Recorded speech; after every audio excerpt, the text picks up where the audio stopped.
반갑습니다. 목회사역을 위한 콘텐츠 세미나 갈릴리 두 번째 시간입니다. 여러분과 함께 하게 돼서 반갑고요. 저는 샬롬교회에서 책임 목사 사역을 감당하고 있는 강신덕 목사고요.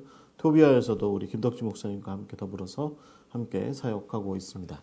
저는 오늘 여러분과 더불어서 갈릴리의 역사적인 이야기 그리고 성경의 이야기들을 함께 나누고자 합니다.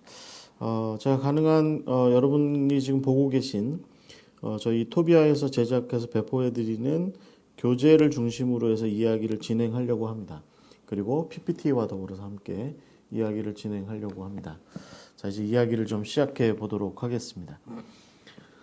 갈릴리의 이야기를 다루는 데 있어서 사실은 이사야의 예언, 또 뭐 이사야뿐만 아니라 다른 예언자들의 그 이야기도 다 마찬가지지만 이 예언들이 굉장히 중요합니다. 특별히 여러분 이사야서 57장 말씀에 15절 말씀에 지극히 존귀하며 지극히 거하시며 거룩하다 이름하는 이가 이와 같이 말씀하실 때 내가 높고 거룩한 곳에 있으며 또한 통회하고 마음이 겸손한 자와 함께 있나니 이는 겸손한 자의 영을 소생시키며 통회하는 자의 마음을 소생시키려 함이라 라고 하는 이 말씀이 우리 예수님을 통해서 사실은 예수님과 제자들의 사역을 통해서 갈릴리 사람들과 더불어서 실현된 그런 말씀이 아닌가라는 생각을 가지면서 우리가 이 이사야서 57장 15절의 말씀이 예수님의 사역을 통해서 실현됐다라고 하는 그런 마음을 가지고 그런 생각을 가지고 우리 갈릴리에 대한 이야기를 좀 나눠보도록 하겠습니다.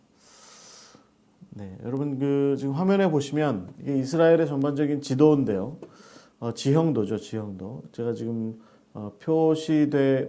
표시해드리고 있는 부분이 갈릴리 호수입니다. 우리 앞부분에서 우리 김덕지 목사님이 호수 모양이 이제 하프 모양처럼 생겼다. 그래서 이제 게네사렛 뭐 이렇게 부른다라고 이야기 말씀하셨는데 이 갈릴리 호수를 중심으로 해서 서쪽 부분이 산지로 돼 있는데 이 서쪽 부분을 우리가 갈릴리라고 얘기합니다. 동쪽 부분이 골란고원이라고 한다면 서쪽 부분을 주로 우리가 이제 갈릴리라고 이렇게 이야기를 합니다. 영역으로 굳이 표시를 하자면 갈릴리 호수를 포함해서 지금 하얗게 된 부분, 이 하얗게 된 부분이 바로 보통 우리가 갈릴리라고 이렇게 이야기를 할 수 있는 곳이고요. 저 북쪽에 헐몬산과 레바논 산지가 있고요. 그 다음에 이 상부 요단강이 이렇게 흘러서 갈릴리로 들어오는 서편, 그 다음에 갈릴리 호수의 서편, 그 다음에 갈릴리 호수에서 사해로 흘러 들어가는 요단강 본줄기의 약간 윗부분, 윗부분의 일부분이 갈릴리라고 이렇게 얘기할 수 있을 것 같고요. 이 서편에는 보통 우리가 페니키아라고 부르는 사람들이 살고 있었죠. 이곳에 아셀평야 혹은 뭐 악고평야라고 얘기하는 부분이 이 지중해 해안가에 이렇게 펼쳐져 있는 그 바로 동쪽 부분 산지 부분을 갈릴리라고 이야기할 수 있을 것 같고요.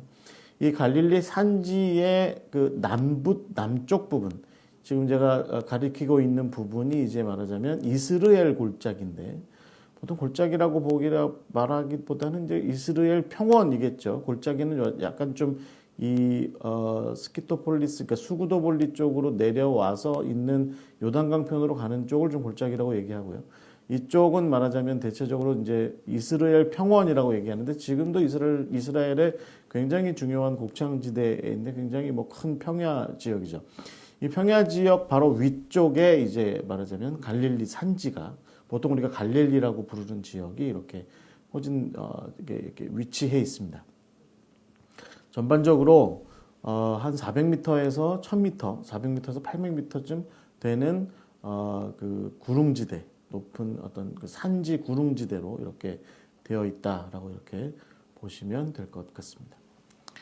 갈릴리는 대체적으로 상부 갈릴리라고 부르는 지역과 그 다음에 하부 갈릴리라고 부르는 지역이 있고요. 이 중간 지역에 네토파라고 하는 평원 지역이 있습니다. 그래서 이 상부 갈릴리 쪽이 약간 좀 높은 지대로 돼 있고요. 그 다음에 하부 갈릴리 지역이 한 300에서 400m쯤 되는 그런 산지로 되어 있습니다. 상부 갈릴리 쪽에 주로 비가 좀 많이 내리는 그런 지역이 되겠고요. 하부 갈릴리는 상부 갈릴리에 비해서는 상대적으로 조금 건조하지만 그래도 상부 하부 갈릴리 모두가 사실은 이 여러분 보시는 이 이스라엘 전체를 놓고 볼 때 대체적으로 비옥한 지역이라고 보시면 될 것 같아요. 여러분 지금 지도에 이 이스라엘의 그 지형도를 지도를 이렇게 보고 계신데요. 대체적으로 이스라엘 지도를 보실 때 이 동쪽과 남쪽 지역은 대체적으로 지금 제가 이렇게 표시하고 있는 부분이 유다 광야 지역인데요. 동쪽과 남쪽 지역은 대체적으로 광야라고 돼 있죠. 뭐 사막지대라고 하기에는 좀 그렇고요.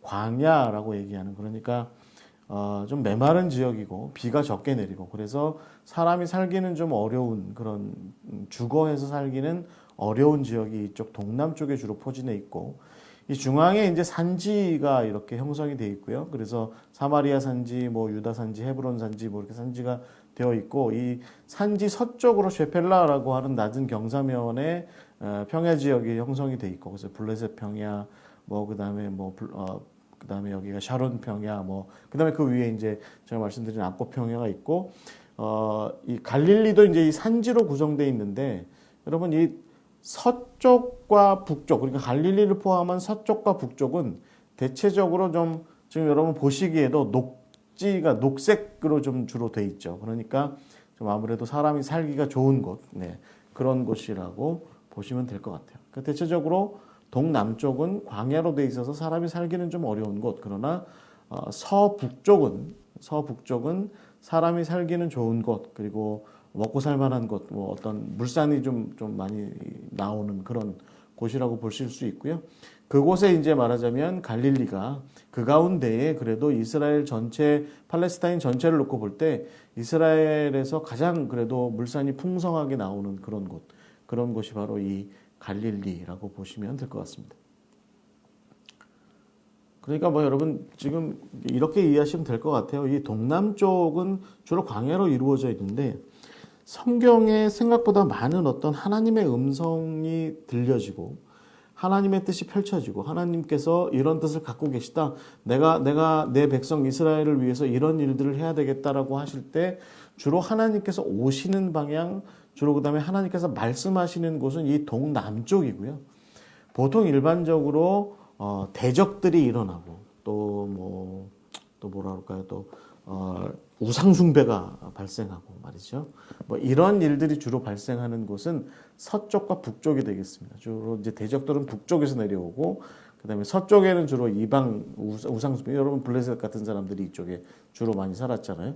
블레셋 사람들이 살았던 이쪽 지역을 중심으로 해서 이제 이런 일들이 있는 거죠. 그러니까 여러분 먹고 살기 좋은 곳은 먹고 살기 편안하고 먹고 살기 좋은 곳은 대체적으로 이방인 그다음에 또 이방 사람들이 있고 또 말하자면 또 우상숭배가 있고 그래서 치열한 어떤 각축전도 있고 한 그런 곳이 바로 대체적으로 북서쪽에 먹고 살 만한 곳이라고 한다면 먹고 살기가 좀 어렵고 사람도 없고 들판으로만 이루어져 있고 말이죠. 그런 아주 척박한 땅 그곳은 사람은 없고 먹고 살기는 좀 어려울지 모르겠지만 하나님의 음성이 들리고 또 하나님의 뜻이 실현되고 하는 그런 곳이 바로 이 동남쪽이 되는 것이죠. 여러분 이런 것이 이제 이스라엘 지도가 갖고 있는 특색 있는 부분인데 제가 이런 말씀을 왜 드리냐면 갈릴리가 결국에는 이 북서쪽에 위치해 있는 겁니다. 그러니까 우리가 역사를 다룰 때 결국은 이 갈릴리라고 하는 곳이 어떤 일들이 많이 있었겠습니까? 사람들이 와서 깃들어서 살기는 좋은 곳일지 모르겠지만 그러나 역사적으로는 열방들의 말하자면 여러 나라들 사이에서 각축전이 많이 있었고 또 우상숭배가 많이 있었고 그러니까 하나님의 약속하신 땅이 바로 여기까지도 다 포함이 되긴 하는데 그런데 사실은 이 땅에서는 하나님의 백성들이 바른 신앙으로 온전하게 살기는 쉽지 않은 곳 그것이 바로 이 갈릴리라고 보시면 될 것 같습니다. 그래서 이 갈릴리는 비도 많이 내려요. 한 연간 1000mm. 그러니까 여러분 지금 이스라엘이 대체적으로 다른 땅들은 한 400mm, 300mm 아예 비도 안 내리는 곳도 있고 막 그런 곳도 있는데 이 갈릴리 지역은 한 1000mm 정도 와요. 그러니까 우리나라로 치면은 좀 좀 부족하죠. 하지만 이스라엘 이 전반적으로 볼 때는 이 갈릴리는 지금도 풍요로운 곳입니다. 그래서 농사가 잘 되고 물이 많고 또 사람들도 좀 살기 좋고 한 그런 곳이 바로 이 갈릴리 지역이라고 보시면 될 것 같습니다. 갈릴리 하면 여러분 대체적으로 이런 도시들이 이제 성경에서 이런 것들을 좀 떠올릴 수 있죠. 벳산, 다볼산이 여기 있고요. 그다음에 나사렛이 이 갈릴리 이 지금 이렇게 지경이 있고 이 지역이 이제 이스라엘 평원인데 바로 깃들여서 이스라엘 평원 바로 북쪽에 나사렛이 있고 그 바로 위에 가나가 있고 티베리아스가 이 호수변에 있고요. 그다음에 가버나움이 있고 여기 제가 표시하지 않았지만 이쯤에 이제 막달라가 있고요. 요즘에 벳세다가 있고 뭐 그렇습니다. 하솔이 유명한 그 하솔이 바로 갈릴리 북쪽에 위치해 있고 네. 악고가 여기 나중에 돌레마이라고 부르는 곳으로 바뀌게 되죠. 악고가 여기 있고 갈멜산이 이곳에 있습니다.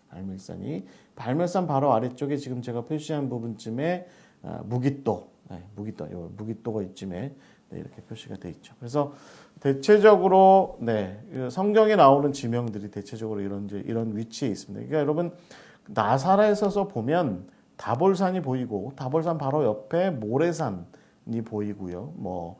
그렇습니다. 대체적으로 그런 곳이 바로 여러분이 갈릴리라고 보시면 될 것 같습니다. 갈릴리 북쪽에는 지금 여기 가버나움, 베세다 이렇게 있죠. 여기가 이제 갈릴리 호수인데요. 갈릴리 북쪽으로 이제 갈릴리 요단강이 흘러 들어옵니다.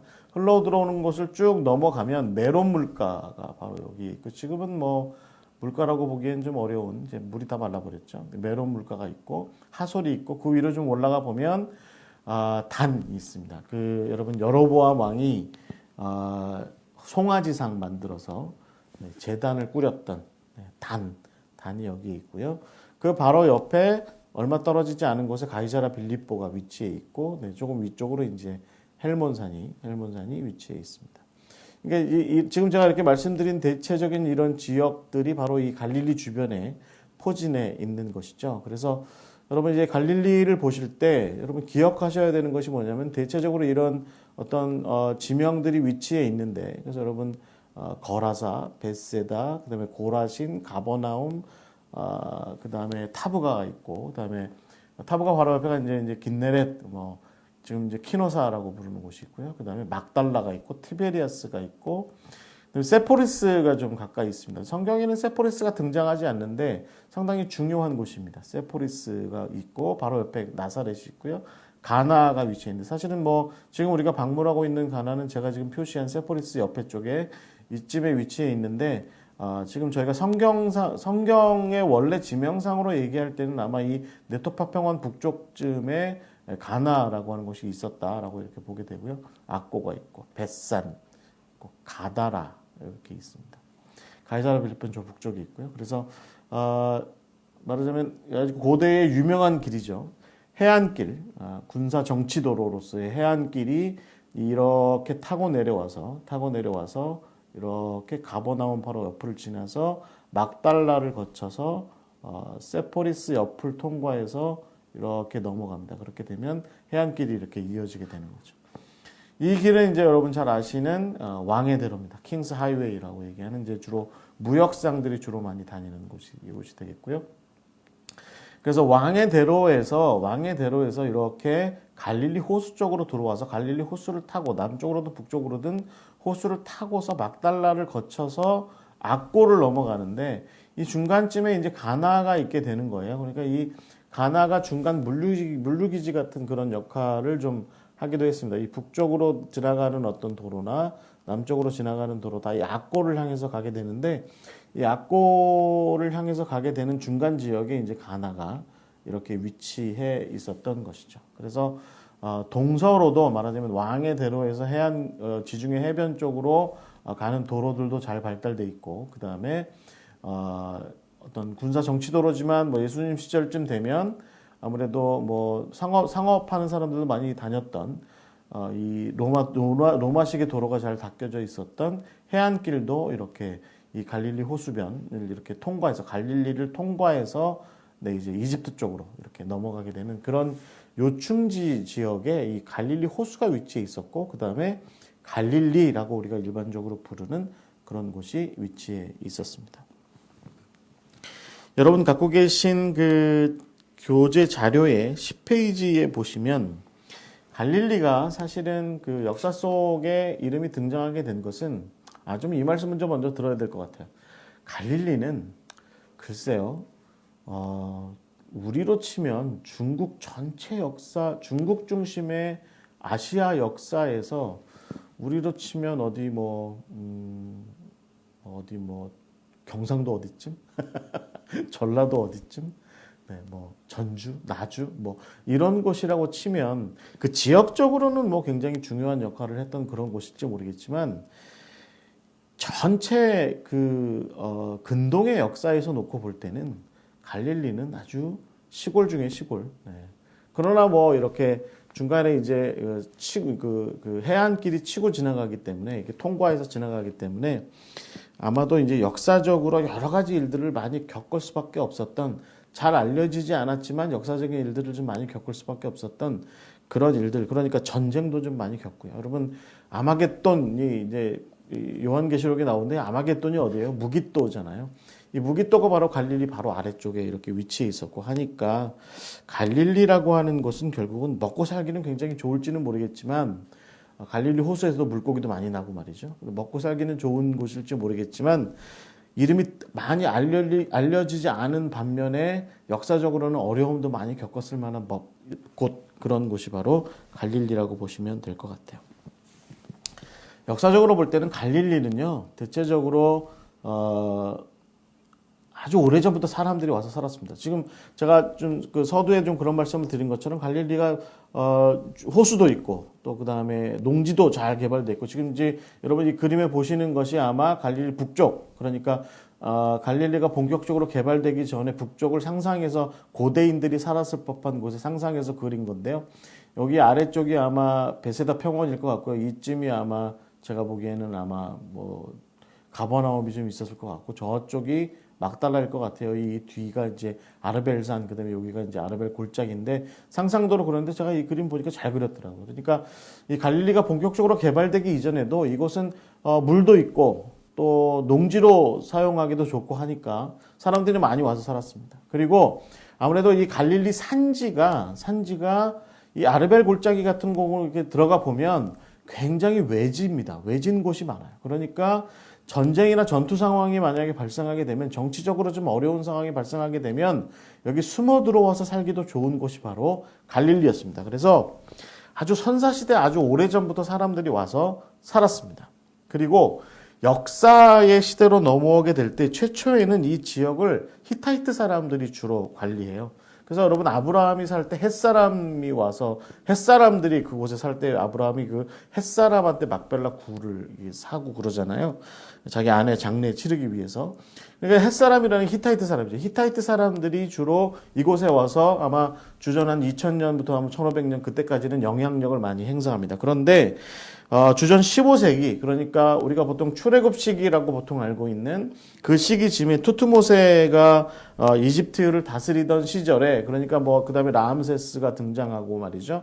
그다음에 출애굽도 발생하고 왔던 그런 와중에는 이집트가 사실은 이 지역의 패권을 장악하게 됩니다. 그래서 투트모세 3세 시절에 그가 이 팔레스타인 이쪽 지역의 여러 곳을 점령하게 되는데 그 가운데 갈릴리도 있어. 갈릴리라고 하는 말이 이 투트모세 3세의 기록에 처음 이제 등장하게 됩니다.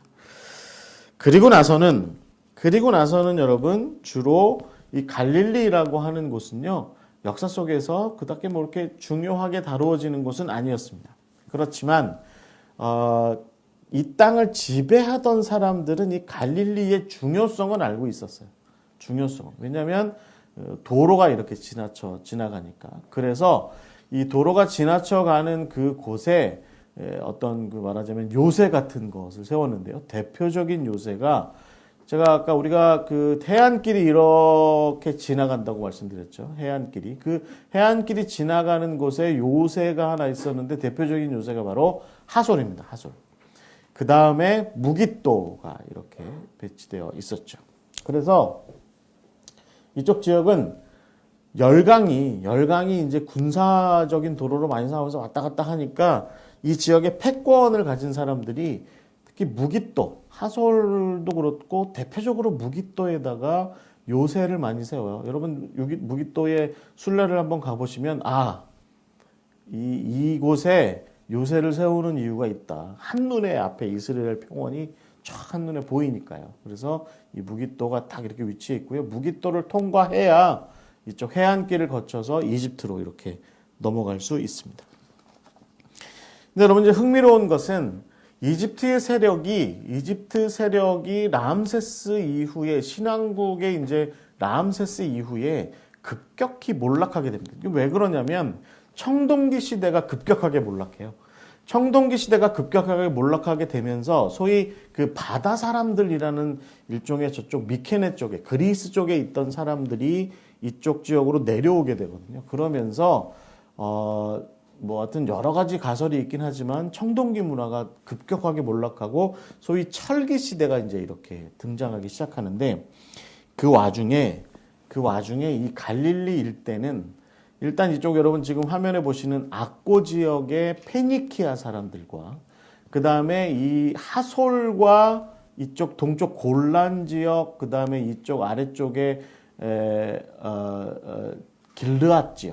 길르앗 지역까지 포함해서 보통 아브라함 시절이나 출애굽 시절에는 이제 보통 아모리라고 얘기하는 사람들, 나중에 이제 이 사람들이 아람이 되죠. 아모리 사람들이 주로 이쪽 지역을 차지하고 장악합니다. 그러니까 페니키아 사람들이 이쪽 지역, 우리가 성경에 베니게라고 하는 사람들이 이쪽을 차지하고요. 그 다음에 아람 사람들이 이쪽 지역을 차지하고요.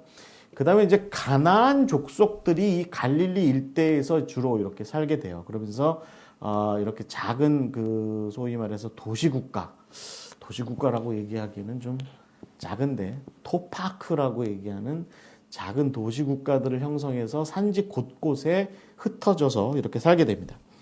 그때 등장한 사람들이 누구냐면 이스라엘 백성들입니다. 이때는 이스라엘이라고 부르기보다는 히브리라고 불렀죠. 보통 역사적으로는 핫비루라고 이렇게 나오는 이 사람들이 이제 말하자면 갈릴리 일대에 등장하게 되고 우리가 성경에 알고 있는 여호수아의 정복, 여호수아의 가나안 정복의 이야기가 이제 나오게 되는 거죠. 그래서 대체적으로 이제 그 이후에는 이 갈릴리 일대는 이 남쪽에 여러분 지금 지도에 나와 있지 않지만 남쪽에 유다 산지를 비롯한 사마리아 일대 이쪽은 이스라엘 백성들이 이제 유다 지파나 그다음에 므낫세 지파나 이런 아주 큰 지파들이 이제 잘 정착해서 자리를 잡고 살아가게 되는데 이 갈릴리 일대는 초창기 말하자면 사사시대에도 사실은 이쪽은 각축전이 계속 있었습니다.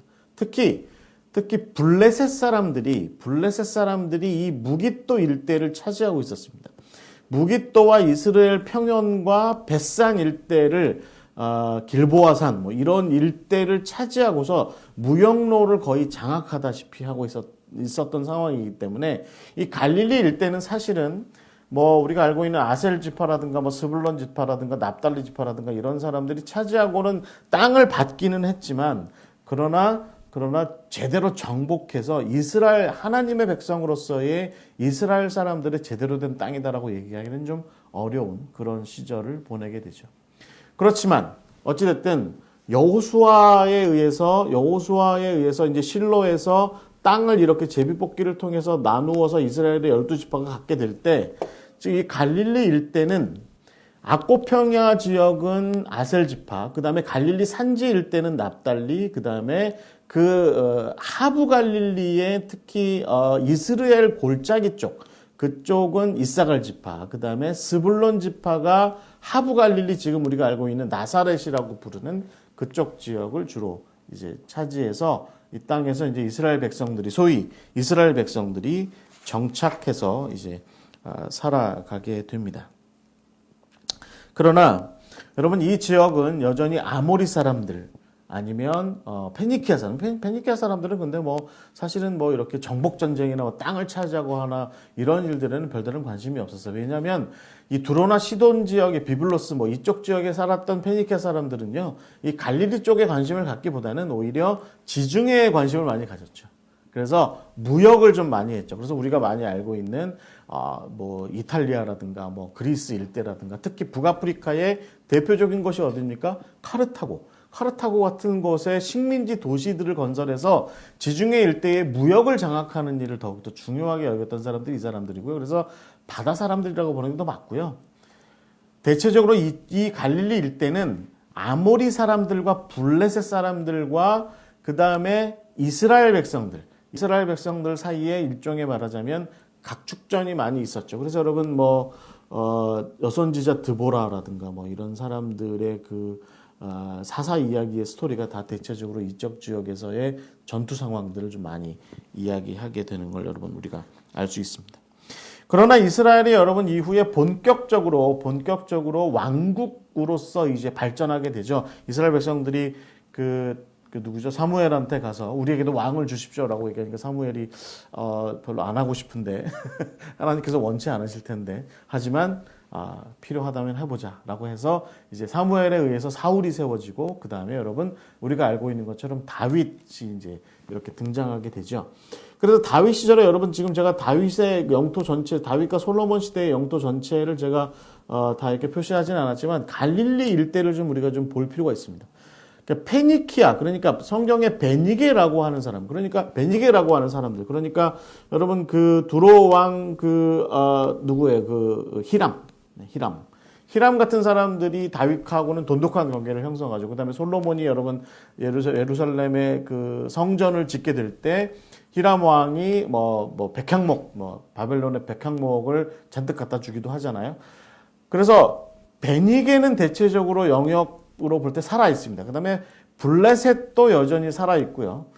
모압, 암몬, 저 밑에 에돔, 이런 나라들도 여전히 살아 있습니다. 근데 아람은 이때는 아모리 사람들은 일단은 국가적 형태로서의 영향력은 아직은 갖지 못해요. 나중에 이제 아람 수리아가 세워지게 되지만 어찌됐든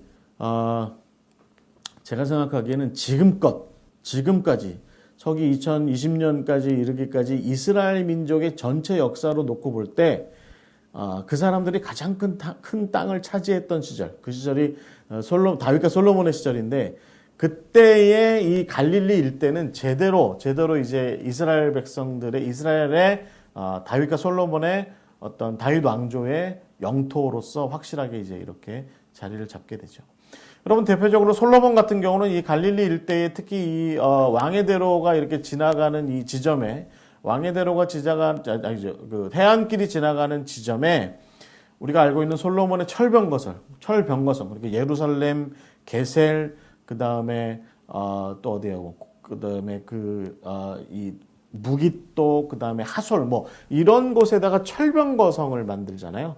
그러니까 왜 만들었겠습니까? 그러니까 무깃도 같은 경우나 하솔 같은 경우가 대표적으로 이 지역의 패권을 유지하는 데 굉장히 중요했다는 거죠. 그래서 솔로몬의 그 유명한 그 철병거, 그러니까 전차 부대들이 이곳에 주로 주둔을 했다라고 하는 거죠. 그래서 갈릴리 일대를 지켰다.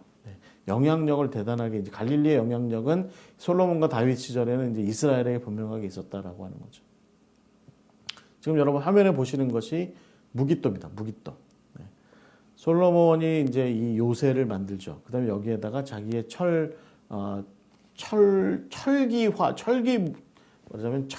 무기를, 철로 된 무기를 가지고 철 마차들, 병거들이 주로 여기에 이제 포진을 하고 있었던 그런 곳이 바로 이 무깃도였고요. 이 무깃도가 이렇게 확실하게 솔로몬의 패권하에 있었던 와중에, 그러니까 하솔이나 무깃도가 그런 와중에 갈릴리는 확실히 이스라엘의 패권 가운데 들어오게 됩니다. 그리고 나서 여러분 잘 아시는 것처럼 이스라엘이 두 왕국으로 갈라지게 되죠. 남유다와 북이스라엘로 나눠지게 되는데,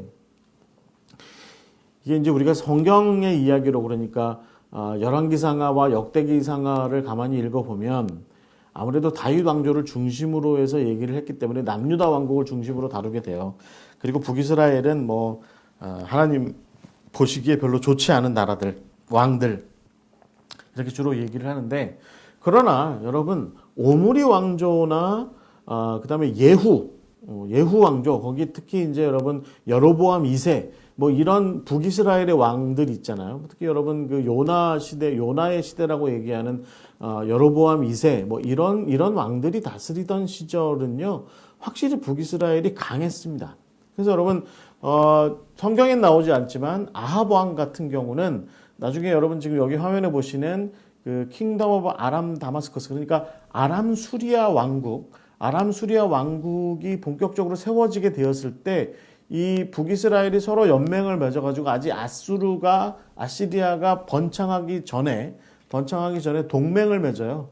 동맹을 맺었을 때 아합 왕이 병거를 1000대를 이 동맹군에게 보내게 됩니다. 여러분 병거 1000대면요 전차 1000대쯤 돼요. 전차 1000대쯤 되는 그 병거를 보내는데, 그만큼 북이스라엘이 굉장히 강력했다는 얘기죠. 그래서 북이스라엘이 다스리던 어떤 일정 시점까지는 이 갈릴리가 아직은 북이스라엘의 영토로 있었다. 근데 여러분 사실은 우리가 흥미롭게 봐야 될 부분이 있습니다. 그게 뭐냐면 아합의 시절로 들어가게 됐을 때 여러분 아합이 누구랑 결혼합니까? 이세벨과 결혼하잖아요. 시돈의 공주 이세벨과 결혼하게 되잖아요.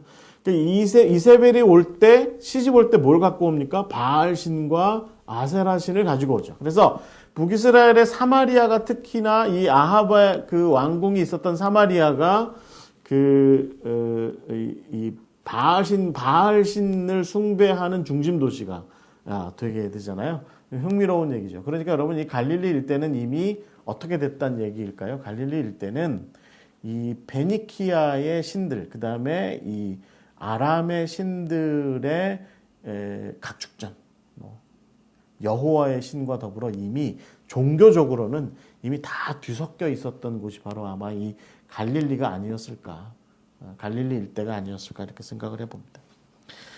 그러니까 먹고 살기는 좋은 곳인데 종교적으로는 혼탁해질 수밖에 없는 그런 곳이 바로 이 갈릴리인 것이죠. 갈릴리는 그래서 바알 신을 숭배하거나 또 아람의 어떤 근동의 어떤 다른 신들을 숭배하거나 혹은 뭐 가나안의 신들을 숭배하는 그런 곳들로 변질되게 됩니다. 나중에 디글랏 빌레셀이라고 하는 아시리아의 왕, 이제 아시리아가 점점 세력이 팽창하게 됐을 때, 그래서 이 아시리아가 아람 수리아를 철저하게 이제 무너뜨리게 될 때, 그래서 다마스커스가 무너지게 될 때 갈릴리 일대도 이제 아시리아가 차지하게 됩니다. 디글랏 빌레셀이라고 하는 왕 시절에 차지하게 되고요. 그리고 나서 이 왕들도 결국은 이 갈릴리 일대를 차지하면서 무기또와 하솔에다가 요새를 만들어서 더욱더 굳건한 자기들의 요새로 만들어요. 그러니까 이 해안길이 지나가는 통로를 자기네들이 지킨 거죠. 그리고 나서 여러분 성경의 이야기로 돌아가 보면 히스기야 시절에 결국은 아수르에 대항해서 이 갈릴리에 살던 이스라엘의 유민들을 대거 히스기야가 받아들이게 되고요. 그래서 히스기야가 자기 그 부인 중에 한 사람을 갈릴리 출신의 어떤 사람의 딸도 이제 맞이하게 되죠. 그 아들이 므낫세 뭐 이렇게 넘어가게 되잖아요. 그래서 그런 일들도 있었고요. 그리고 요시야 시절, 그러니까 굉장히 개혁적인 군주였던 요시야 시절에는 아수르가 세력이 크게 위축되게 됐을 때 애굽왕 느고가 이 아수르를 정벌해야 되겠다라고 얘기하고 이렇게 올라오고 바벨론을 이렇게 바벨론과 싸워야 되겠다라고 얘기하면서 이 팔레스타인 일대 이쪽 지역의 어떤 패권을 차지하기 위해서 느고가 올라오게 됐을 때 요시야는 이미 이 갈릴리 일대와 이 사마리아 일대를 남유다의 왕으로서 많이 어떤 옛날의 고토들을 회복한 그런 상황이었습니다. 그래서 요시야가 이미 이쪽 지역을 많이 회복하고 있었는데 그때 느고가 쳐들어오게 되니까 요시야가 이제 싸우게 되죠. 604년, 605년에 싸우게 되죠. 그래서 싸우게 됐을 때 이제 요시야가 이때 여기서 전사하게 되는 일이 발생하게 되고, 그리고 나서 결국은 남유다는 크게 위축되고 우리가 이제 역사의 이야기에서 여러분 잘 아시는 것처럼 아수르 시절을 이어서 바벨론, 페르시아를 넘어오면서는 갈릴리는 철저하게 이방의 땅으로 남게 됩니다. 여러분 이후에는 사실은 사마리아 일대는 반쪽짜리 뭐 유대인들 하나님 이스라엘 백성들이라고 얘기할 만한 사마리아 사람들이 차지하고 살았지만 이 갈릴리 일대는 회복되지 않은 채로 그냥 그렇게 이방의 땅으로 여러분 예수님께서도 납달리와 스불론 땅 그 이방의 땅 뭐 이사야도 그렇게 예언을 했던 그 이방의 땅으로 그냥 이렇게 남아 있게 됩니다.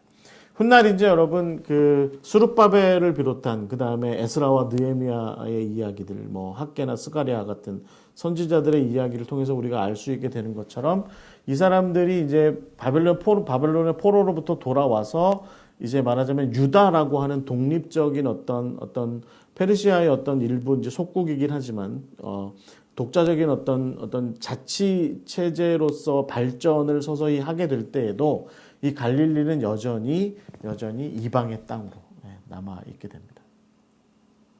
그 이후에 갈릴리는 새로운 각축전이 벌어지는 어떤 장소가 됩니다. 왜냐하면 알렉산더가 페르시아를 무너뜨리고 나서 여러분 잘 아시는 것처럼 알렉산더가 오래 못 살죠. 저는 그게 참 신기해요. 예수님 나이하고 비슷한 나이에 죽어요. 33살. 그래서 죽고 나서 알렉산더 휘하의 장수들이 알렉산더가 차지한 그 거대한 제국을 서로 나누어 가지게 되는데 그때 이제 리시마커스라든가 무슨 여러 나라들이 있게 되지만 그중엔 대표적으로 셀류커스와 그 다음에 프톨레마이오스 이 두 왕국이 이제 말하자면 알렉산더의 제국 대부분을 차지하고서 이제 서로 각축전을 벌이게 되는데 그것을 우리가 일반적으로 디아도키라고 하는 전쟁으로 이야기하는데 그 각축전을 벌이게 될 때 처음에는 이집트를 근거지로 하고 있던 이집트의 알렉산드리아를 근거지로 하고 있던 프톨레마이오스 쪽이 이 유대와 갈릴리 일대를 차지합니다. 그러다가 나중에 셀류코스가 세력을 크게 확장하게 되면서 이제 이 유다와 갈릴리 일대를 자기들의 영토로 삼고 이제 우리가 알고 있는 프톨레마이오스는 점점 쇠락하게 되죠. 그래서 셀류코스가 크게 번성하게 될 때, 셀류코스 왕국이 크게 번성하게 될 때에는 대체적으로 이 땅이 그러니까 주전 한 2세기 초반 정도까지는 이 유다와 갈릴리 대부분이 셀류코스의 영향력 가운데에 들어가게 되죠. 여러분 잘 아시는 것처럼 안티오코스 에피파네스 4세 그 마카비서의 굉장히 중요한 사람이죠. 안티오코스 에피파네스 4세가 등장하게 되면서 이 유대인들이 이제 그의 어떤 폭정, 다니엘서에도 나와 있는 그 폭정을 이기지 못하고 봉기를 일으키게 되죠. 그 봉기가 여러분 마카비 반란이잖아요. 그 마카비 반란으로 인해서 발생하게 된 새로 등장하게 된 유대인들의 왕조가 있죠. 그게 이제 하스모니아인데 하스모니아 시절에는 이제 드디어 이 하스모니아가 유대인의 왕조이기 때문에 이 하스모니아가 드디어 갈릴리 일대를 회복을 하게 됩니다. 여러분 지금 지도에 보시면 요나단, 시몬을 거쳐서 히르카누스 시절에 대체적으로 갈릴리의 어떤 절반 정도를 회복하게 되고요. 그 다음에 이제 아리스토블로스 넘어오게 되고 알렉산더, 얀네우스 뭐 이렇게 넘어오게 되면서 소위 이전에 12지파가 차지하고 있었던 그 땅 갈릴리 대부분의 그 땅들을 이 하스모니아 왕조가 다 이제 이렇게 회복을 하게 돼요. 특이한 것은 이때 예루살렘을 거점으로 삼고서 왕조로 이렇게 형성을 하게 된 그러니까 대제사장이자 왕이기도 했던 하스모니아의 왕들이 이 남쪽 유다 지역에 살고 있던 유대인들을 대거 갈릴리 지역으로 이렇게 이주를 시켰다라고 하는 겁니다. 그래서 이때부터 갈릴리 사람들이 이 하스모니아 시절 그러니까 주전 2세기 정도부터 갈릴리 사람들이 주로 이쪽 갈릴리 지역에 와서 지금 제가 표시하고 있는 갈릴리 지역에 주로 와서 이렇게 살게 돼요. 이쪽 지역에는 이 갈릴리 동편 골란고원과 그쪽에는 이쪽 동편 요단강 동편 쪽에는 데가볼리라고 하는 도시들이 헬라화된 도시들이 점점 강성하게 발전하고 있었기 때문에 일정 부분은 이제 그 하스모니아 왕조의 영향력 가운데 있었긴 했지만 그래도 헬라 사람들의 도시가 점점 발달하고 있었기 때문에 유대인들은 주로 지금 갈릴리 호수 서편 지금 우리가 서두의 갈릴리라고 부르는 지역이다라는 그 지역 쪽에 주로 이렇게 와서 거주해서 살게 됩니다. 그리고 역사는 이제 여러분 흘러가서 이제 하스모니아가 이제 점점 쇠락하게 되고 우리가 알고 있는 로마가 점점 번성하게 되면서 주전 64년에 폼페이우스가 로마의 장군이었던 폼페이우스가 갈릴리와 유다 일대를 정복하게 됩니다. 그래서 로마의 말하자면 영토로 삼게 되죠. 그리고 나서 이 로마 정권이 말하자면 헤롯한테 지금 제가 이렇게 표시해 둔 이분이 이 양반이 헤롯 대왕인데 헤롯 대왕한테 말하자면 너가 유다와 사마리아와 갈릴리 일대의 왕이다 라고 해서 말하자면 속주의 왕으로 영토의 영토권은 로마에게 소속돼 있지만 그러나 통치를 할 수 있는 권한은 이 헤롯에게 넘겨주게 되죠. 여러분 그리고 나서 헤롯이 그 아들들한테 이제 땅을 이제 그 테트라르크 분봉왕이라고 얘기해서 나눠주게 되잖아요. 그래서 여러분 아겔라오는 유다 지역을 차지하게 되고 안티파스가 갈릴리 일대의 이제 말하자면 분봉왕이 되게 되는데 그래서 여러분 갈릴리는 이때부터 이 지역을 통치하는 자의 모양새가 사실은 여러 모양새가 돼요. 여러 모양새가 됩니다. 여러분 나라를 다스리는 사람이 하나일 때가 좋은 겁니다. 이 백성의 입장에서 보면. 그런데 나라를 다스리는 사람이 여럿이면 그러니까 말하자면 나라의 머리가 여럿이면 피곤해요. 차라리 뭐 요즘처럼 민주주의 국가, 법적 체제에 의해서 민주공화국 체제가 되면 차라리 편안한데 국가 체제, 통치 체제 자체는 어떤 왕권 체제 같은 고대의 어떤 그런 모습을 가지고 있으면서 그 왕 같은 역할을 하는 존재가 여럿이면 그 땅의 백성들은 살기가 굉장히 어려워집니다. 어려워져요. 그렇다고 뭐 제가 독재를 예찬하는 건 아니고요. 저희는 어차피 하여튼 뭐 지금 우리가 살고 있는 대한민국은 민주공화국이죠. 그러니까 국민이 주권을 가지고 있죠. 그런데 이때의 갈릴리만 해도 이 어떤 통치의 주권을 행사하는 체제가 여럿이었다는 뜻입니다. 예를 들면 어떤 실질적인 어떤 통치 체제의 어떤 수권자로서의 역할을 했던 존재는 헤롯 왕가가 그렇게 살아 있었고요. 그러나 그 땅의 실질적인 주인 역할을 했던 헤롯의 뒷배 같은 어떤 존재로서 헤롯을 어떤 정치적으로 압박도 하면서 뒷배 같은 존재로 있었던 그 존재가 바로 말하자면 로마였죠. 로마. 그런데 갈릴리 사람들의 실질적인 일상의 삶, 종교적인 삶, 특히 종교적인 맥락을 중심으로 한 일상의 삶을 쥐고 흔들었던 사람들은 또 누구였냐면 예루살렘에 있었던 제사장 그룹들 혹은 바리새인 그룹들을 중심으로 한 종교 지도자들이 사실은 갈릴리 사람들의 일상을 다 지배하고 있었다는 겁니다. 흥미롭게도 이 세 그룹은 다 세금이라든가 아니면 어떤 노역이라든가 이런 것들과 다 관련이 있었습니다. 세금은 대체적으로 헤롯을 중심으로 거두어 들였고요. 로마가 주로 거둬들였고 그 다음에 헤롯은 땅을 주로 차지하고서 땅의 주인 행세를 좀 많이 했습니다. 갈릴리 일대에 엄청난 자기 농장 어떤 영지를 가지고 있었기 때문에 그 영지에 어떤 그 땅을 불화받아서 소작농을 하는 사람들도 굉장히 많았죠. 또 세금도 나름대로 걷어들이고 로마는 뭐 당연히 세금을 걷어들였고요.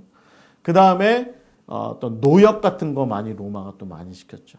그 다음에 이 대표적으로 이 예루살렘의 종교 지도자들도 세금을 걷어들였습니다. 성전세는 인두세였습니다. 성전세는 인두세여서 갈릴리 사람들에게 매년 꼬박꼬박 걷어들였어요. 그런데 아버지가 돌아가셔도 걷고 아직 뱃속에서 태어나지 않은 애 것도 걷고 그러니까 그런 일들이 많이 있었습니다. 그러니까 율법, 토라와 율법과 회당을 중심으로 해서 어떤 이 갈릴리 사람들의 일상만 지배한 것이 아니라 사실은 성전 세금을 실질적으로 걷어들이면서 권력자 같은 그런 역할도 했던 사람들이 바로 이 예루살렘의 종교 지도자들이었습니다. 주로 사두개파를 중심으로 한 성전에 있었던 성전 어떤 제사장들이 그런 일들을 했고요. 또 바리새파 사람들은 뭐 그런 일들까지는 하지 않았어도 원리 원칙, 성경이 말하는 원리 원칙을 주장하면서 갈릴리 사람들의 정신세계, 삶의 세계, 문화의 세계들을 지배했던 사람들이 바로 이 갈릴리 이 성전 사람들이었고요. 이 세 가지 종류의 실질적인 갈릴리의 통치자들이 있었던 반면에 그 이면에 헬라 사람들도 있었습니다. 헬라 사람들. 그러니까 갈릴리 동쪽편에 살고 있었던 데가볼리 지역, 데카폴리스라고 하는 10개 도시에 살고 있었던 헬라 사람들의 문화적인 영향력도 대단했습니다. 그 사람도 굉장히 자기들은 세련됐다고 생각하는 거죠. 그리고서 갈릴리 사람들은 무식한 놈들, 시골 촌뜨기들 뭐 이렇게 얘기하면서 멸시하고 무시했던 그런 일들이 주로 있었습니다. 그러니까 결국은 갈릴리에는요, 실질적으로 갈릴리 200개 정도의 도시와 마을에 지금 이제 이렇게 유적처럼 남아있지만 이런 식의 잘 지어진 회당들이 갈릴리 곳곳에 있었습니다. 그리고 이 갈릴리 회당을 중심으로 해서는 예루살렘의 종교 지도자들, 바리새파 사람들, 사두개파 사람들, 그런 사람들이 율법학자나 어떤 서기관들이나 또 회당장이나 이런 사람들을 통해서 갈릴리 사람들의 일상을 지배했습니다. 지금 여러분 화면에 보시는 곳은 어디냐면 성경에는 단 한마디도 등장하지 않지만 갈릴리를 실질적으로 지배했던 도시 가운데 하나였는데 세포리스입니다. 세포리스. 찌포리라고도 얘기하는 세포리스. 이 세포리스는 로마 사람들의 중심 도시 역할을 했습니다. 나사렛 바로 옆에 있었는데요. 이 도시에서는 결국은 로마 사람들의 통치의 중심 역할을 했었어요. 그래서 로마 사람들은 통치는 헤롯에게 맡겨두었지만 그렇다고 해서 이 사람들이 가만히 있었던 사람들은 아니죠. 로마 군인들, 로마 관료들 이런 사람들은 갈릴리의 그 이스라엘 사람들의 일상을 실질적으로 지배하기도 했던 사람들이었어요. 뭐 예를 들면 로마 군인들이 갈릴리에 사는 어떤 농부한테 길을 가다가 너 이리 와봐. 너 내 짐 지고 가. 내 짐 지고 나 따라와 라고 얘기하면 갈릴리 식민지 사람들은 법이에요. 법. 어쩔 수 없이 그 로마 군인이 지어준 군장 한 30km 정도 되는 군장을 메고 한 5로마 마일 그러니까 한 7km에서 8km 정도는 그 짐을 지고 따라가 죽어야 했습니다. 뭐 다 지고 나면 월급 줬나요? 안 줬습니다. 그런 게 어디 있어요? 다 지고 가고 나면 그러면 그냥 혼자 집에 가야 돼요. 네. 7, 8km는 보통이었고요. 뭐 하루 이틀 막 그렇게 지고 로마 군인이나 관료들이나 뭐 이런 사람들을 위해서 일을 해야 됐던 일들도 많았고 또 로마 군인의 수경지에 가서 노역을 해야 되는 그런 경우들도 많이 있었죠. 그러면 그 사이에 일상생활은 누가 책임지나요? 그 가장이 그렇게 되면 그 가족의 어떤 생계는 누가 감당하나요? 결국에는 그 가족들은 다 또 그렇게 끌려가서 그렇게 살게 되면 가장이 그렇게 끌려가서 노역에 시달리게 되면 가족들은 뿔뿔이 흩어지게 되는 그런 일들도 있게 되죠. 안타까운 거는 그러니까 이 갈릴리 사람들은요. 주전 2세기경에 그 하스모니아 왕조에 의해서 이렇게 이주된 유대인들이었는데 그럼에도 불구하고 유다 땅 남쪽의 예루살렘을 중심으로 한 유다 땅에 살고 있던 사람들에게 멸시받았던 사람들이었다는 겁니다. 로마 사람들에게나 헤롯 왕가에게도 멸시를 받았고 헬라 사람들에게도 멸시를 받았지만 특히나 유다 지역의 예루살렘에 살고 있던 유대인들에게도 멸시를 많이 받았어요. 굉장히 멸시를 많이 받았던 사람들이 바로 이 갈릴리 사람들이었습니다. 지금 화면에 보시는 것은 지금 여러분 벳산입니다. 예수님 시절에는 수구도볼리, 스키토폴리스라고 불리던 지역이었는데 여기도 또 데가볼리의 한 도시였죠. 그러니까 대가볼리 도시 중에 유일하게 요단강 서편에 있었던 도시였습니다. 그러니까 이런 도시들에는 굉장히 로마화된 헬라화된 이런 도시들에는 헬라 사람들이 로마 사람들이 와서 떵떵거리고 살았습니다. 떵떵거리고 살았어요. 우리 일제시대에 일본 사람들이 그랬던 것처럼 떵떵거리고 살았습니다. 그러니까 이런 도시에서 이 유대인들은 말하자면 특히 갈릴리의 유대인들은 말하자면 천민처럼 아주 굉장히 막 그 천대받고 그런 삶을 살 수밖에 없었던 그런 사람들이 바로 이 갈릴리의 사람들이었습니다. 예수님 시대의 갈릴리는요. 제가 이것부터 먼저 보여드릴게요. 헤롯 안티파스는 처음에는 세포리스에서 통치했는데 나중에 세포리스를 로마 사람들한테 넘겨주고 그리고 로마의 행정 중심지 갈릴리 행정 중심지로 삼도록 그렇게 해주고 자기는 지금 여러분 화면에 보시는 그 티베리아스 그러니까 갈릴리 호수변에 티베리아스라고 하는 황제 이름을 딴 새로운 도시를 만들어서 여기에 와서 갈릴리를 실질적으로 통치했습니다. 지금 화면에 보시면 이 북쪽 끝으로 이게 여기가 이제 남쪽이고 이쪽이 북쪽인데요. 북쪽 그 호수를 따라서 쭉 북쪽 끝으로 올라가면 지금 제가 표시한 지역쯤에 이쯤에 막달라가 위치해 있었습니다. 막달라가 원래는 굉장히 발전했고 발달했던 도시였는데 헤롯이 유대인들끼리 자기네들끼리 사는 그 도시를 좀 마음에 들지 않아 해서 그 유대인이 아닌 사람들을 위한 갈릴리의 중심 도시, 유대인들을 쏙 빼놓은 갈릴리의 중심 도시를 만들었는데 그게 어디냐면 티베리아스예요. 그러니까 이 티베리아스는 로마 사람들, 헬라 사람들, 그 다음에 헤롯 왕가 사람들, 그 다음에 헤롯을 지지하는 유대인들, 주로 귀족들이었겠죠. 그런 사람들이 와서 살고 또 즐기고 그런 와중에 갈릴리 일대를 지배하고 성경에 나오는 헤롯의 신하들 뭐 이런 사람들이 아마 주로 여기 있었겠죠. 이런 사람들이 지배하고 했던 그런 도시가 바로 이 갈릴리였습니다.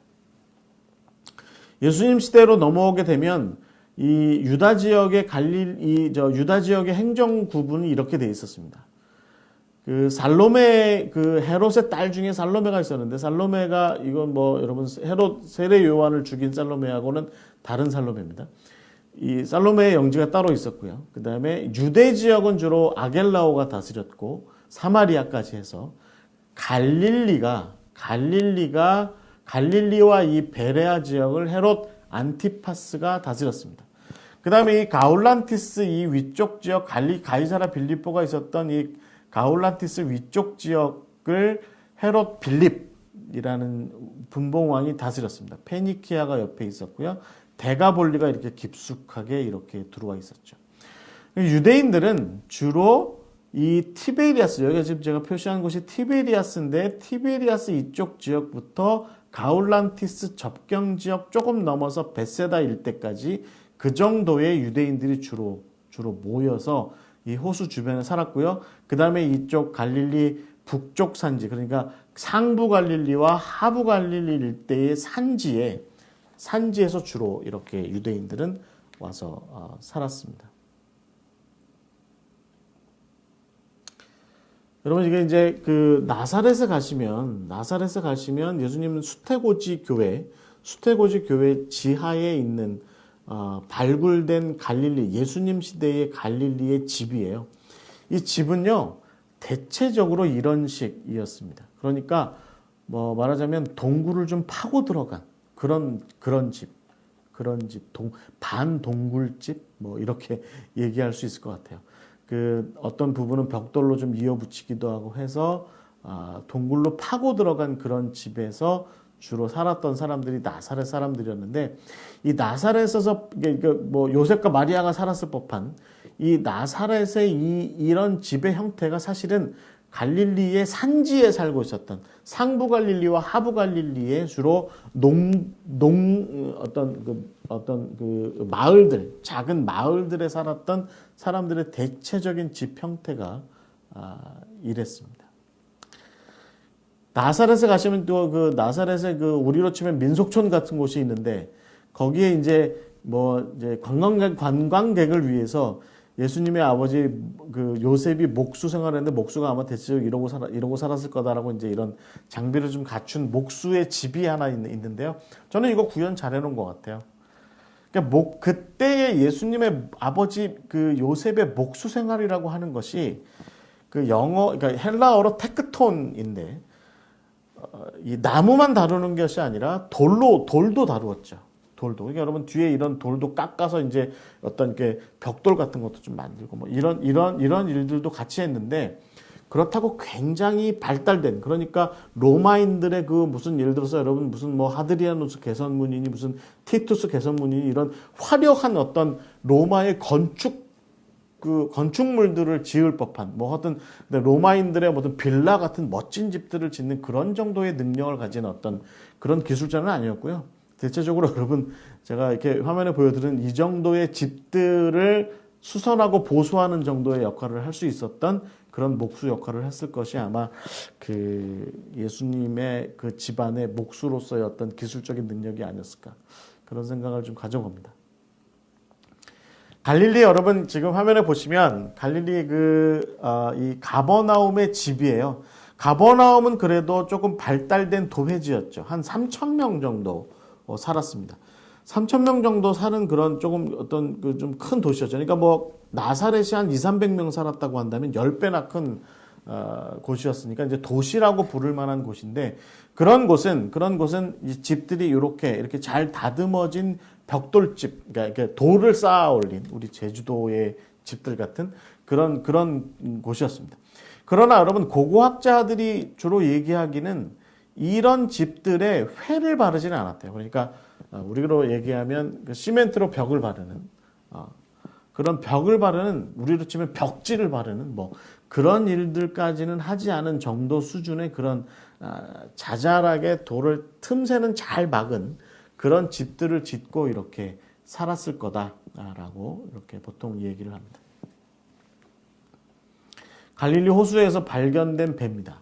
이 배로 치자면 그러니까 이 호수가 배가 한 15m 정도 그 정도 되는 배예요. 큰 배입니다. 그러니까 어부로 치면 최소는 15명에서 많으면 20~30명 정도도 타고서 이렇게 그물질을 했을 법한 그런 큰 배입니다. 예수님께서도 아마 이런 배를 타고 다녔을 거고 아마 베드로나 요한 세베대의 아들 야고보와 뭐 이런 사람들이 아마 이런 정도의 배를 타고서 어업 활동을 아마 했을 법한 그러니까 무슨 얘기겠습니까?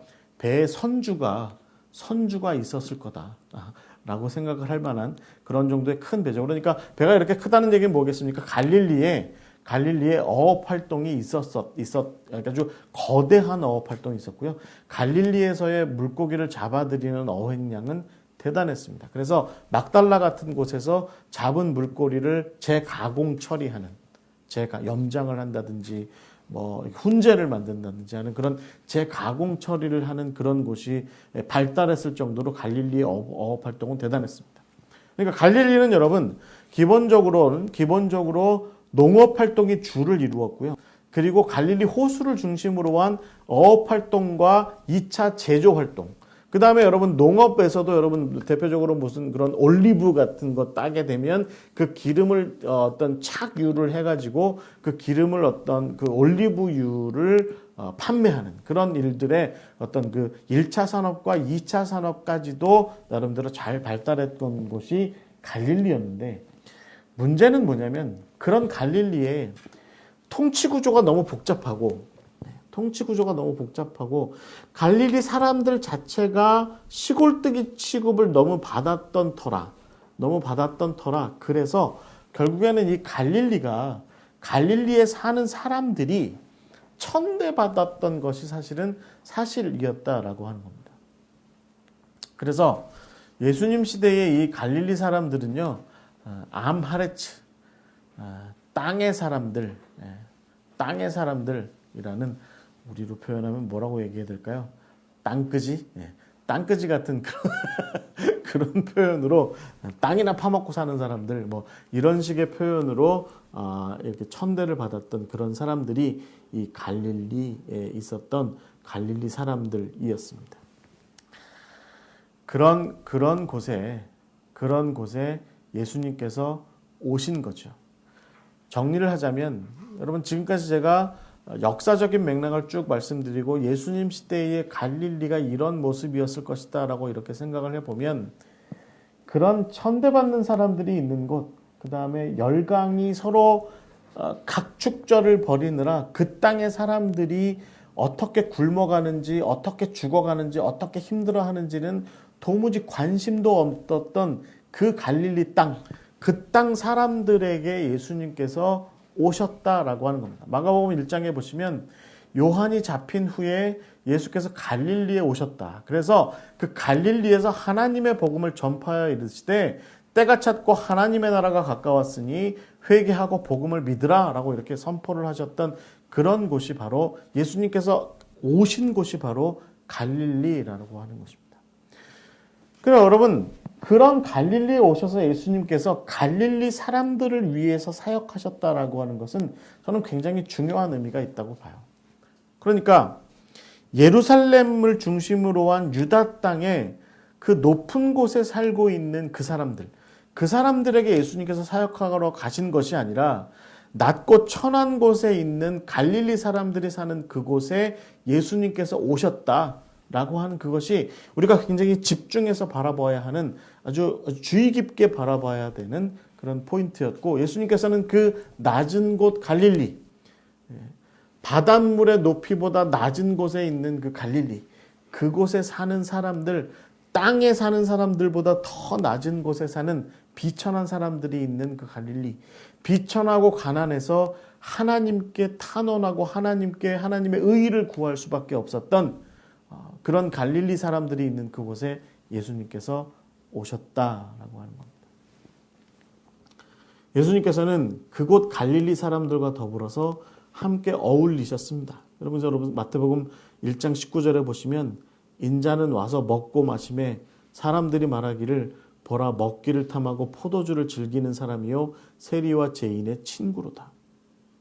이게 바로 이제 말하자면 예루살렘 사람들, 바리새인들, 사두개인들, 또 율법학자들, 예수님을 시기했던 사람들, 헤롯의 사람들, 로마 사람들, 이런 사람들이 예수님의 행태를 바라보고 평가한 말입니다.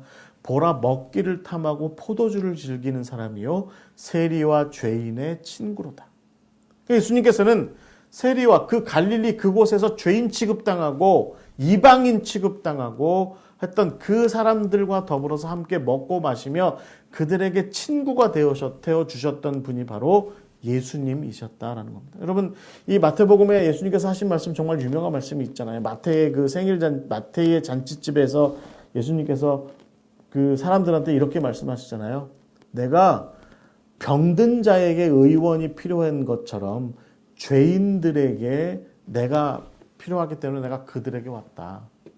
의인에게 필요한 게 아니라 보통 사람에게 의원이 필요한 게 아니라 병든 사람에게 의원이 필요한 것처럼 의인 스스로 의롭다 여기는 사람에게 하나님의 은혜가 필요한 것이 아니라 스스로 죄인이라 여기는 자들에게 하나님의 은혜가 필요하니 나는 죄인들과 함께한다 라고 말씀하시며 예수님께서는 갈릴리 사람들, 그곳의 세리들과 그곳에 죄인 취급당하던 사람들과 그곳에 이방인 취급당하던 사람들과 함께 어울리셨던 분이 바로 예수님이셨다라는 것이죠.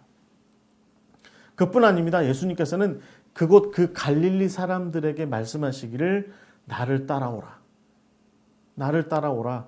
사람 낚는 어부가 되게 할 것이다.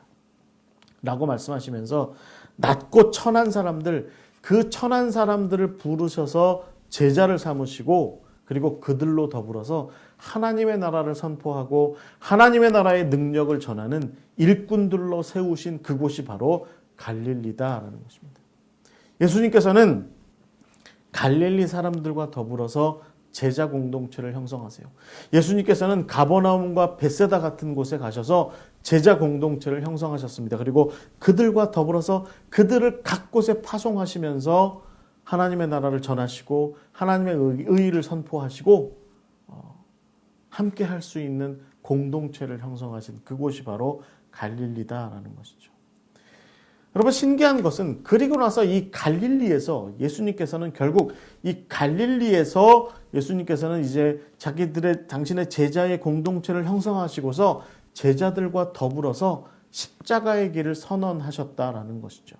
예수님께서 마태복음 16장에 보시면 가이사랴 빌립보에 가셔서 거기에서 베드로로부터 고백을 들으신 이후에 예수님께서 말씀하시죠.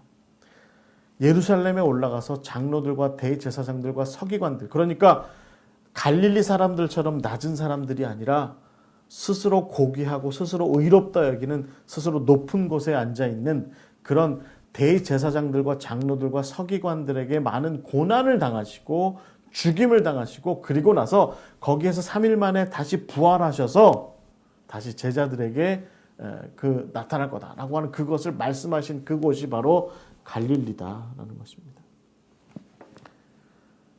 여러분 예수님께서는 결국 갈릴리로 가셔서 갈릴리의 그 낮고 천한 그 어떤 열왕기서의 표현, 역대기서의 표현으로 하자면 스스로 겸비한 자들, 겸손하게 자기를 낮춘 자들, 그 사람들을 들어 세우셔서 당신의 제자 공동체를 세우시고 그들과 더불어 함께 사역하시다가 예루살렘으로 가셔서 거기에 가서 십자가에 달려 죽으시고 그리고 거기서 다시 부활하신 후에 여러분 그리고 나서 예수님께서는 다시 갈릴리로 돌아오세요.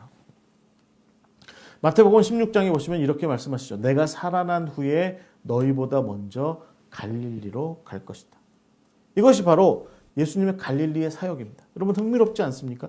예수님께서는 지금 우리가 함께 나누었던 이 갈릴리의 역사적인 그런 모든 정황의 한복판으로 오셔서 예수님 당시 때로 치자면 이방인 취급당하던 이방의 땅 취급당하던 그래서 사람 살만한 곳이 아니라 이방인들이라 사는 곳이야라고 그렇게 천대받던 그 땅의 사람들에게 가셔서 그들을 세우시고 그들과 더불어서 하나님의 나라의 공동체를 이루시고 그리고 그들과 더불어 십자가의 길을 가신 후에 온전히 죽으시고 그리고 부활하셔서 다시 갈릴리의 사람들에게 가셔서 갈릴리 사람들에게 내가 부활했다라고 하는 것을 알리셨다라는 것입니다.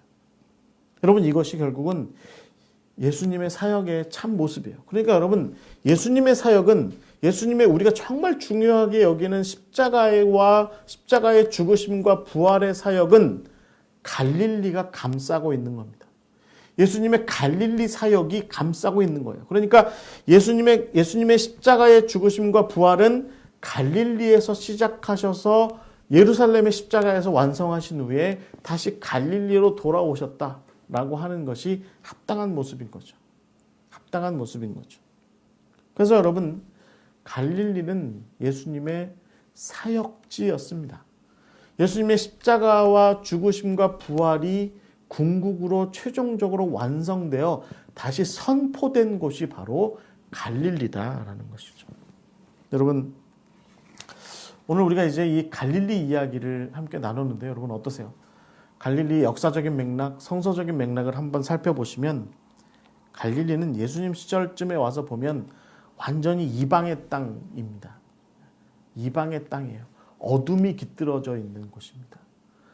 세상 많은 사람들이 천박한 곳이라고 그렇게 질시하고 조롱하던 그곳, 가볍게 여기던 그곳이 바로 갈릴리였습니다. 그런데 그 낮고 천한 그 갈릴리에서 예수님께서는 사역을 시작하셨고 그들과 더불어 새 하나님의 나라의 새로운 비전을 일구어 가신 그곳이 바로 갈릴리라고 하는 것이죠. 여러분 우리가 갈릴리의 역사와 성경에 배경되는 이야기들을 함께 나누었는데요. 이제 우리가 다음 시간부터는 갈릴리에 우리가 7개의 예수님께서 주로 사역하셨던 7개의 도시들을 주로 다룰 예정입니다. 여러분 오늘 우리의 목회 현장에서 갈릴리는 어떤 곳입니까? 예수님은 갈릴리로 가셨는데 우리는 우리의 갈릴리로 나아가고 있는지, 우리가 부름받은 예수님의 제자라면 우리는 우리 각자의 예수님께서 가신 곳과 같은 그런 갈릴리로 우리는 나아가고 있는지 우리가 다시 한번 생각해 보면서 오늘 2번째 강의를 이렇게 마치도록 하겠습니다. 감사합니다. 마치겠습니다.